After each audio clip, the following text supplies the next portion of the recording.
सल्ली अला रसूलिल करीम, अम्मा बाद। दुरूद शरीफ बुलंद आवाज़ से।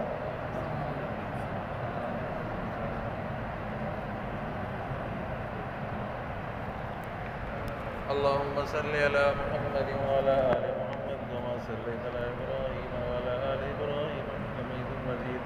अल्लाहुम्मा बारिक अला मुहम्मद व अला आलि मुहम्मद कमा बारकता अला इब्राहीम व अला आलि इब्राहीम हमीदुम मजीद।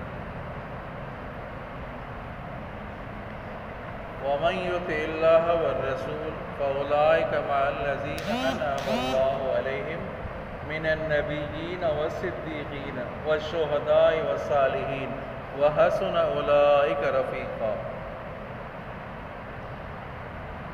इहा आयत करे नाज़िल थी जॾहिं हिकिड़ो सहाबी आयो नबी साईं जी ख़िदमत में, साईं तव्हांजी ख़िदमत में हूंदा हूंदा आराम ऐं सुकून मिलंदो आहे, जॾहिं पंहिंजे कम हला वेंदा हूं, घरनि में हला वेंदा हूं त सुकून न मिलंदो आहे। दुनिया में त हे हाल आहे, आख़िरत में छा हाल हूंदो? महबूब मुस्तफ़ा सल्लल्लाहु अलैहि वसल्लम ख़ामोश आहिनि, अल्लाह ताला वही मोकिली। हज़रत जिब्राइल अमीन हीअ आयत खणी आयो, तमामु मुस्लमाननि जे लाइ ख़ुशख़बरी खणी आयो। छा त सहाबा किराम हुया अज़ीज़ो, या त जाहिलियत जो दौर जंहिंखे चयो वेंदो हो, इंतहाई जाहिलियत जो दौर। नबी करीम सल्लल्लाहु अलैहि वसल्लम सहाबा किराम जी अहिड़ी तरबियत कई जो उहो जाहिलियत जो वारो दौर ख़ैरुल क़ुरून बणिजी वियो, बहितरीन ज़मानो बणिजी वियो। वमन युतिल्लाह वर रसूल, जंहिं इताअत कई अल्लाह जी, अल्लाह जे रसूल जी। तवजो कयो, हिकिड़ी आयत खे सम्झणु 100 रकात पढ़ण खां अफ़ज़ल आहे। छा हिकिड़ी आयत खे सम्झणु? जंहिं इताअत कई अल्लाह जी, अल्लाह जे रसूल जी, पोइ उहे माण्हू कंहिंसां गॾु हूंदा? इताअत करण वारा नबियनि सां गॾु हूंदा, सिद्दीक़ीन सां गॾु हूंदा, शाहिद शुहदा सां गॾु हूंदा ऐं सालिहीन सां गॾु हूंदा। तसली आहे न, ख़ुशख़बरी आहे न? जेको बि इताअत करे थो, जेको बि फर्मा बरदारी करे थो, अल्लाह उन जे रसूल जी फर्मा बरदारी करे थो, चाहे केरु बि आहे, चाहे काथों जो बि आहे, केरु बि आहे, काथों जो बि आहे, गोरी आहे, मोची आहे, कम ज़ात आहे, पर इताअत करे थो अल्लाह जी, अल्लाह जे रसूल जी, पोइ इहो नबियनि सां गॾु, सिद्दीक़ीन सां गॾु हूंदो, शुहदा ऐं सालिहीन सां गॾु हूंदो। सम्झो न? नबी करीम सल्लल्लाहु अलैहि वसल्लम मक़ाम महमूद में हूंदा, चओ जन्नतुल फिरदौस मक़ाम महमूद, उतां लाइटियूं निकिरंदियूं, उतां कनेक्शन निकिरंदी, हर मुस्लमान हर मोमिन वटि उहा कनेक्शन पहुचंदी। चओ हर मोमिन हर मुस्लमान वटि कनेक्शन पहुचंदी, उहो नबी करीम सल्लल्लाहु अलैहि वसल्लम जो दीदार कंदो रहंदो। अल्लाहु अकबर। आई ॻाल्हि सम्झ में? गुज़िश्ता काफ़ी दर्स में तव्हां पढ़ी आया हो इल्म जी फ़ज़ीलत, ॿुधी आया हो इल्म जी फ़ज़ीलत तव्हां ॿुधी आया हो। हाणे हिन आयत में 4 क़िस्मनि जे माण्हुनि जो ज़िक्र आहे। घणनि जो? नबीअ, सिद्दीक़, शहीद, सालिह। चओ आंगन ते गण, नबीअ, सिद्दीक़, शहीद, सालिह। हाणे पहिरियां 2 जेके आहिनि, नबी ऐं सिद्दीक़, इन्हनि जो तालुक़ु इल्म सां आहे। सभई चओ सुभान अल्लाह। नबी माना ख़बर ॾियण वारो, नबी माना ख़बर ॾींदड़। ख़बर उहो ॾेई सघे थो जंहिंखे अॻे ख़बर त हुजे नी, अॻे ख़बर हुजे त ख़बर ॾे नी, त इहो तालुक़ु कंहिंसां आहे? चओ न, इल्म सां तालुक़ु आहे। सिद्दीक़ माना सचो, सिद्दीक़ माना सचाई कंहिंजी तॾहिं बयानु करे सघे थो जॾहिं अॻ में हुनखे ख़बर त हुजे, अॻ में हुनखे इल्मु त हुजे। त इन 2 शयुनि जो तालुक़ु कंहिंसां? चओ सभई चओ, इल्म सां तालुक़ु।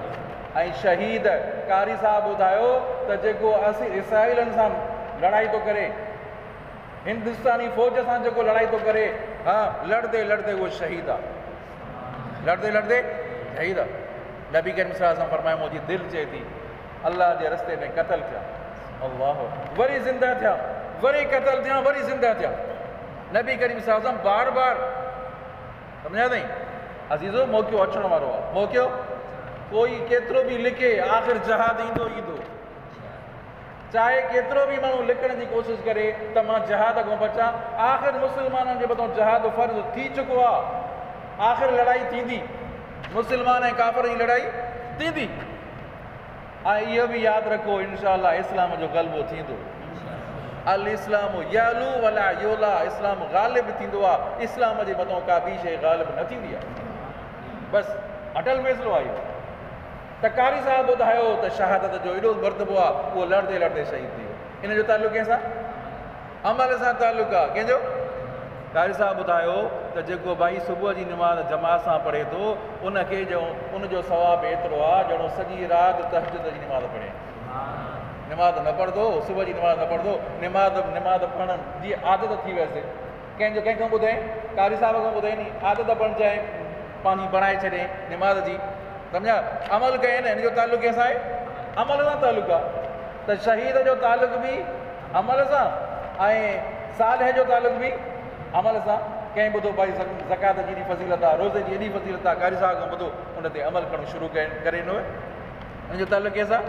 त पहिरियां ॿ हिन जो तालुक़ु इल्म सां, पोयां ॿ हिन जो तालुक़ु अमल सां। आई ॻाल्हि सम्झ में? इल्म ऐं अमल में वरी मुनासिबत आहे। फ़क़ति इल्मु आहे नी, इहो तकबुर आहे। फ़क़ति इल्मु छा आहे? खोड़ अहिड़ा आहिनि, अल्लाह रहम करे, इल्मु त आहे पर वॾा वॾा बुज़ुर्ग अल्लाह वारा उन्हनि जी ज़बान खां महफ़ूज़ न आहिनि। फिलाणो त अहिड़ो हुयो, फिलाणो त अहिड़ो हुयो, फिलाणो त अहिड़ो हुयो। इल्म में तकबुर आहे, इल्म में तकबुर अची थो वञे। जेतिरे ताईं कंहिं अल्लाह वारे वॾे जी सोबत हासिलु न करे, जेतिरे ताईं अल्लाह वारनि सां माण्हू वेहे न, तेतिरे ताईं सम्झा साईं हुन में तकबुर हूंदो। तकबुर तॾहिं ख़तमु थींदो जॾहिं अल्लाह वारनि सां बुज़ुर्गनि जे अॻियां झुकंदो आदमी, माण्हू झुकंदो, तॾहिं तकबुर ख़तमु थींदो। शैतान में बि तकबुर हुयो नी। शैतान में 4 आइन आहिनि। चओ घणा आहिनि? 4 आइन। आलिम बि वॾो, जो इल्म बि वॾो हुयुसि, आबिद बि वॾो हुयो, आबिद बि वॾो हुयो, आबिद बि, आलिम बि, आबिद बि। ॿियो छा? चओ आलिम बि, आबिद बि हो, पर आकिल बि हुयो। छा हुयो? ऐं अची वियो न आकिल। कीअं आकिल हुयो? अल्लाह साईं फरमायो त आदम जो सजदो कर। छा चई? ख़लक़तनी मिन नार व ख़लक़तहू मिन तीन। मांखे तूं बाहि मां पैदा कयो आहे, हिनखे तूं मिटी मां पैदा कयो आहे। बाहि वारी शइ, मथी शइ, हेठी शइ जो सजदो कीअं करे? अक़ल ते हलियो नी। आकिल वॾो हुयो।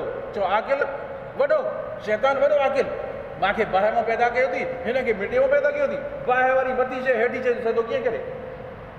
आकिल हुयो, आलिम बि हो, आकिल बि हो, आबिद बि हो। 3 आइन हुया नी, पर आशिक़ न हुयो। चओ आशिक़ इहो न सम्झे त हुकुम कंहिंजो आहे।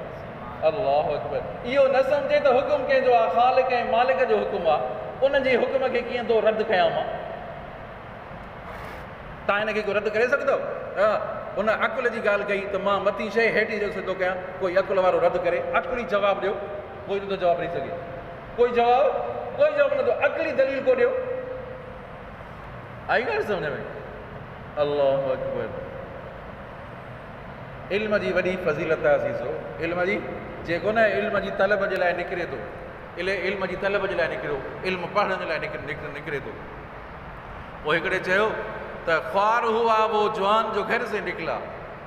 इल्म जे लाइ जेको निकितो, हिकिड़ो जाहिल माण्हू हुन चयो त ख्वार हुआ वो जवान जो घर से निकिला, बेकार हुआ वो फूल जो चमन से निकिला। चओ बेकार हुआ वो फूल, ॿिए चएसि ईअं न चओ, इहे इल्म जी तलब लाइ निकितो आहे नी। ख्वार न थियो। कामयाब हुआ वो जवान जो घर से निकिला। चओ कामयाब हुआ वो जवान, इल्म जी फजीलत है। कामयाब हुआ वो जवान जो घर से निकला, सर पे ताज हुआ वो फूल जो चमन से निकला। दुआ करते हैं अल्लाह ताला असां सभिनी खे अमल जी तौफ़ीक़ अता